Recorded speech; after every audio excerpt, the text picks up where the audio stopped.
Hey everyone, this is Karen Waksman, founder of Retail MBA. Today we're going to be talking about selling a Health Mart pharmacy. So if you have a great product that's perfect for Health Mart pharmacy, this training will give you some things to think about in regards to selling to them. With that said, let's get started on today's training. So let's talk about Health Mart. Health Mart is a retailer that a lot of people don't think about, and it's going to be a fun conversation. It is an independent pharmacy franchise. They have more than 5,000 member pharmacies across 50 states. Basically, what that means is that the pharmacies are locally owned and operated, and so it's all about community and it's all about individualism within their pharmacies. So they are doing a very interesting experience where I think they originally started and then it decided to do the franchise route, and it's grown tremendously. They're actually owned by McKesson, which is a huge pharmaceutical company, which basically means that they have money, and I like that. So that's something to consider. Now, let's talk about selling to them.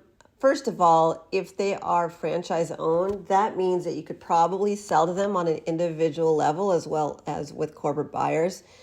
What that means is usually that if they're creating independence and each one is independently owned, you could possibly go drive around and try to open accounts with them. You want to make sure that you're not sounding like a fool when you're reaching out to them, and you want to prepare your packaging, pricing, everything perfectly before you start this route. There is some work to do to build the strategy. Some people just get overzealous and just run to a store. Not necessarily the best choice because it could backfire on you later.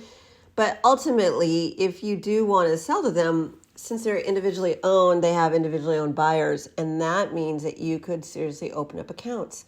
And that means you get one to say yes, and then you can go back to all the other ones and try to open up more and more. I had clients who've done that with lots of types of retailers that have that franchise capacity.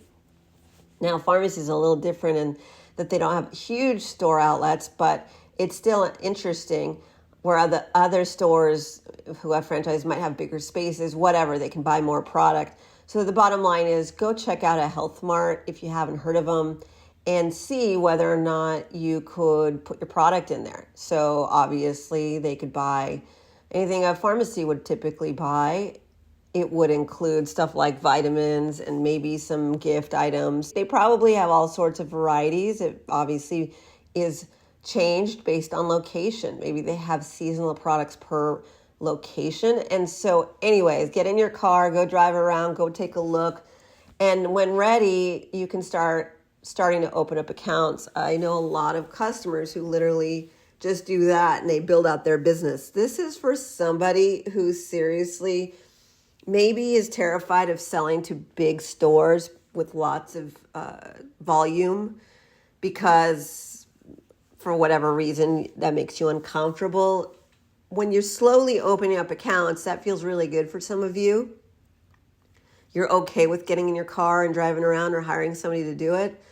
If that's you, this could be a great opportunity. And if not, then there are other pharmacies that have corporate buyers who can buy stuff for all their stores. So that's typically how it works. But the great news is, whatever, open up one or two Health Mart stores, then you could conceivably say to everybody, I sell to Health Mart and you sound cool. And then maybe you can get into other chain stores. So it really helps you open up accounts. So I like that. I always like those types of retailers.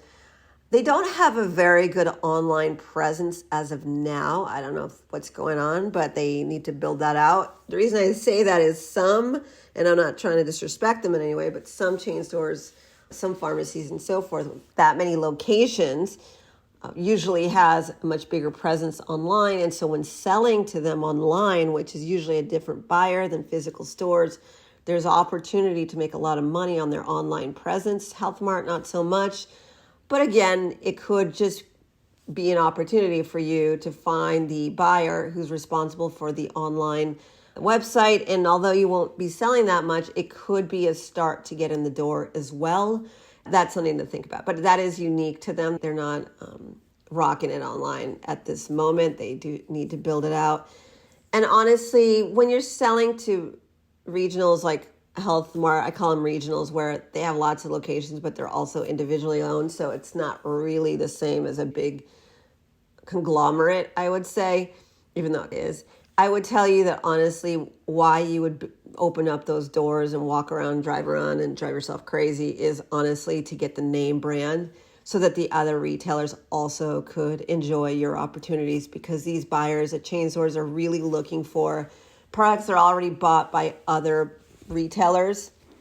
Getting that first deal is always the hardest with retail chains. And once that happens, the other one feels more safe about that opportunity. Anyways, I hope that provided value for you. If you want to learn how to approach, pitch, and sell to Health Mart, please take a look at what we do. You can go to retailmba.com. We are a retail consultancy, a rep agency, and honestly, we are here to help you scale your business however you want, by yourself or with the support of us or one of our events. And we're always doing some fun stuff. So be on the lookout for the next video we create. This is Karen Waksman. Thanks so much.